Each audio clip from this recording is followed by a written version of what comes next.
Hey guys, Julian Lello here, and today I'm going to show you how I edit my food photography in Lightroom Classic.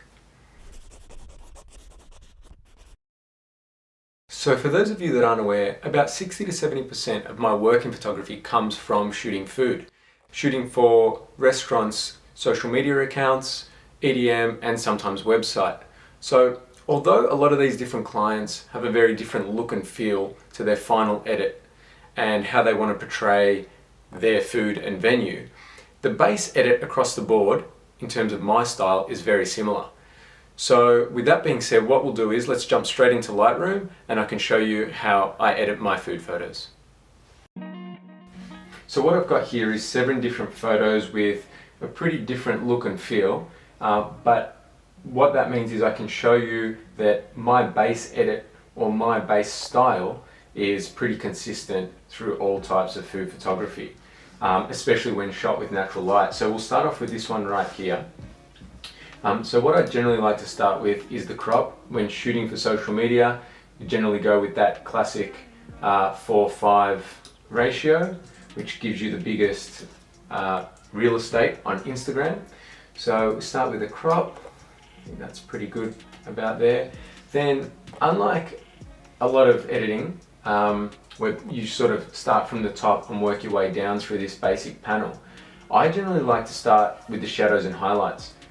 What this does is help first bring out the detail in the food. So the hero there is the French toast in this case, and that kind of stream of syrup. So bringing up the highlights is just going to bring up the shadows, is just going to give you a little bit more detail in the food. And then I generally like to drop the highlights a touch, just to bring any blown out areas back in and provide some detail back in that. I'll then work my way down with the blacks, dropping those a little bit just to add a little bit more of a dynamic range to the image. And then this one's not too bad, but just upping the whites a fraction. Then I work my way back up to the top and get the exposure right, just bringing that up a little, bit more contrast into this image, and we're starting to look pretty good. My food editing generally isn't that dramatic. It's just enough to kind of highlight the food and just add that little bit more dynamic range to it without making the food or the colors look fake at all. So now that I've worked through this top part of the basic panel here, I'll work down, I'll add a little texture in.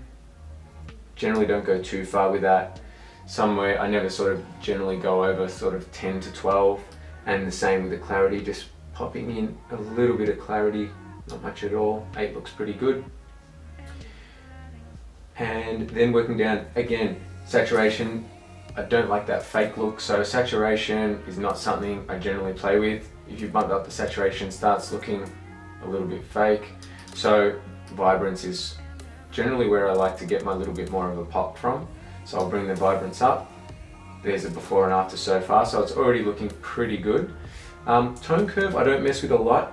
Generally what I'll do is just bring down those kind of mid-tones slightly. Yeah, it's a real minor tweak, somewhere around there, looking pretty good. And then I sort of finish up my base edit with a little bit of sharpening.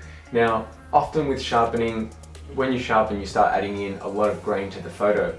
So in order to combat that, what I generally like to do is mask the image by holding down Option and sliding the masking slider along until what I want to actually sharpen, being the food, the little jar and the stream, is highlighted, and then I can bring the sharpening up and it's only acting on that rather than sharpening all that negative space as well, and adding in unwanted grain to the image. So that's pretty good. There's your before and after. It's nothing drastic, but it's enough to make it look really nice and vibrant and dynamic. So moving along, we'll run through these really quick now. We start with the crop. 4:5. That looks pretty good. Now there's this little white dot here that I'm not keen on the bowl, so grab my little clone tool up here, just tap on that, get rid of that, clean up the bowl a little bit. We'll come down to the shadows and pump them up. It's actually shot pretty well, so it doesn't need too much this image. Highlights come down, you just see those highlights on the bowl there. There's the before, there's the after. You see the highlights on the bowl come down a little bit. Crunch those blacks a bit. Get some more whites into it, and then we come up here. Exposure was actually pretty good on this one. Increase some contrast. Bit of texture in there. Touch of clarity. And we come down to our tone curve, drop that a little bit. Sometimes by the time you've made all those changes, you need to just bump the exposure a fraction. And that looks pretty good. And then we'll just come down here for that little bit of sharpening. So again, hold down Option and slide that mask slider over until just what we want to sharpen is in focus or is highlighted, being the bowl. And then we can increase a bit of sharpening there and a few minor tweaks, and we've got a nice little edit. Moving over, straight away this image here, I can see that it's quite flat in the way it's shot. So I'm going to start a little bit different this time, and rather than increasing the shadows first, I'm going to just put a little bit of contrast into it. Already that's looking a heap better. As we play with the blacks and the clarity and tone curve a little bit, we may need to drop that contrast back down, but we'll get to that. So let's increase the shadows a bit, get some more details into the food, and drop the highlights so you can just see up the back. You're getting a little bit more detail back into the marble in the back of the image up here, and the plate, all those highlights and reflections out of the plate. Drop the blacks a little bit, increase those whites so the plates and marble do have a nice pop to them. Get a bit of texture in there, up to 15, that's pretty good. Clarity not too much, that's looking good. I think with all those changes now, the exposure might again need to be bumped up a little bit. That's nice and fresh.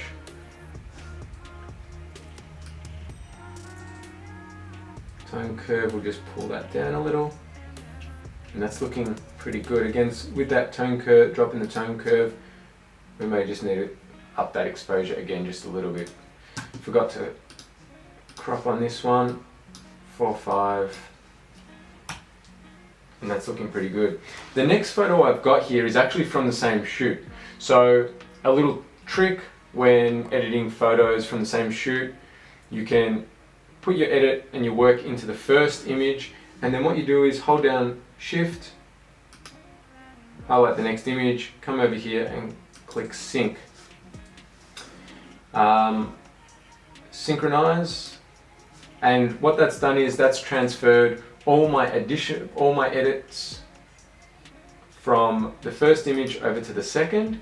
So already that's before and after, so it's already looking pretty good. But then what we can do is go in and tweak it specifically for this image. So we start again with the crop. It's already put it to 4:5, but we might just slide that a little bit. Now with this image here, you can see that the light is much brighter. The photo is much brighter on the left-hand side. So obviously I had a window or light source on the left-hand side. So what I want to do is just even out the photo a little bit using the gradient filter. I'm just going to pull this over and just drop the exposure a fraction just to make that image nice and even across the board. So that's pretty good. You can see the before and after.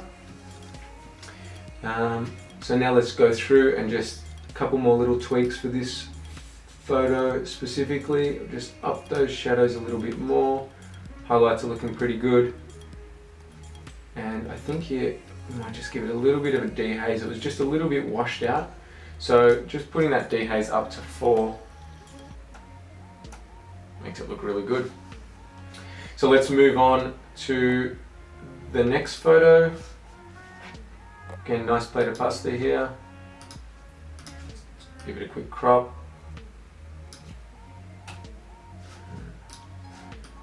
Slide that up a little bit more. Okay, shadows up, so we're starting to get a little bit more detail through the pasta there. Highlights come almost right down on this one. I'm going to go into the blacks, increasing the whites a fraction. That looks pretty good. Yep. Contrast to about 28 there. Let's have a quick look at the before, starting to take shape. A little bit of texture.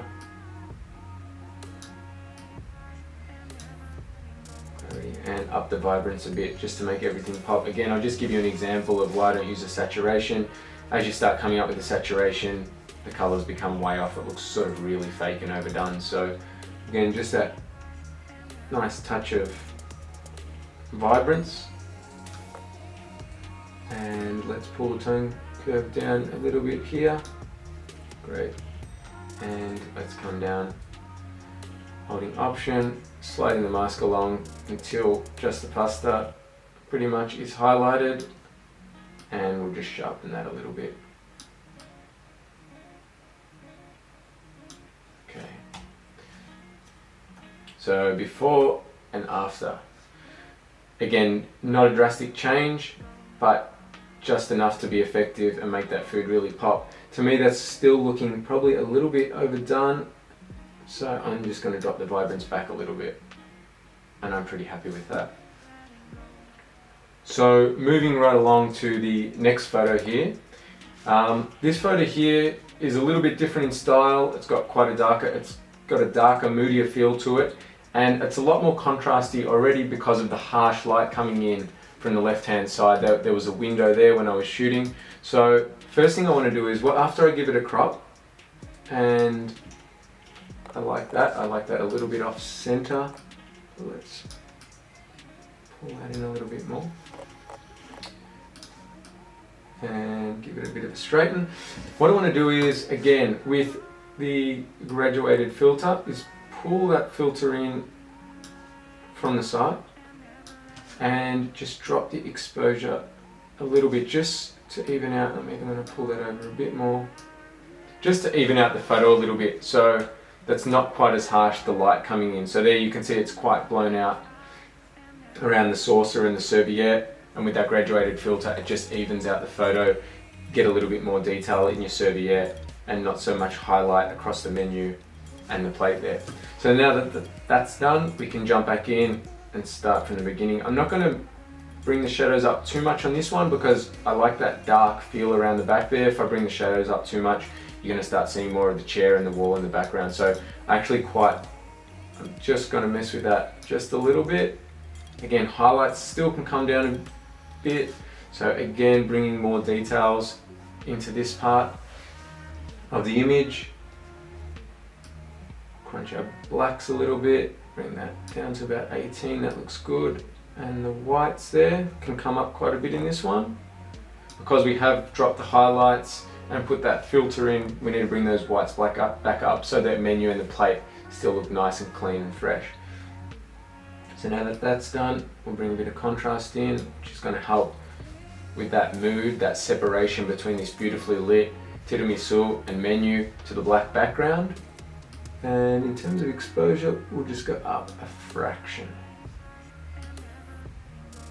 A little bit of texture in there. Yeah, it looks great. Just a little bit of clarity. Start seeing more details around the strawberry and the top of the jar. Vibrance up a little. And put that down. That's great. This actually doesn't need a lot of sharpening. The way it was shot and the beautiful light on it, it's actually really got some really nice details already through this image. So I'm pretty good with that. There's the before and the after. Maybe just crop this in a fraction more. Great. Beautiful. On to the last image here. This image here, first thing I see is all the spots, all these drips of coffee and it looks like a little bit of coffee grain on the saucer there. So once I give it a crop and just make that nice and central in the image, I'm just going to zoom in, and with the clone tool I'm just going to give it a quick clean up. So this is a real simple way, without taking it to Photoshop, of cleaning up. So once you click on them, the program then finds what it thinks is the closest clean point to the area selected, and just duplicates it, clones that basically straight over the top. So that's pretty good. Let's do that one in there, and just dragging down this little spot here. Okay, zoom out, spacebar to zoom out, and already before, after, looks nice and clean. So now we can get into our edit quickly, pull up those shadows. Highlights are actually pretty good where they are on this one. Drop some blacks in. Yeah, up the whites nicely. Now that the whites have gone up, we can probably tweak the highlights just a little bit. Bit of contrast into there. I think this one actually looks quite nice with a little bit of mood, so we won't go play with the exposure too much, or the tone curve. I think I like that where it is. The only other thing I want to do with this image, I don't think it needs any sharpening, but we've got kind of like some purpley highlights through here, through the top of the image. I'm just going to come up to the white balance a little bit and just see if sliding the tint towards the green a little bit helps with that, and I think it does. So there we go, we've just cleaned it up nicely. And that's it for that image there. So guys, I hope you enjoyed watching me run through a few of my food photography edits. Like I said in the beginning, each client is very different, so you may need to tweak a little depending on the look and feel and style of the particular client, but that's how I do all my base edits, mainly running through the shadows, highlights in the beginning, and then crunching those blacks and bringing in some nice contrast just to set up a nice foundation for your food photography. If you'd like to see a little bit more and learn a bit more about food photography, let me know specifically what you'd like to see in the comments. And if you enjoyed or got something out of this video, please hit like and subscribe. Thank you for pressing play.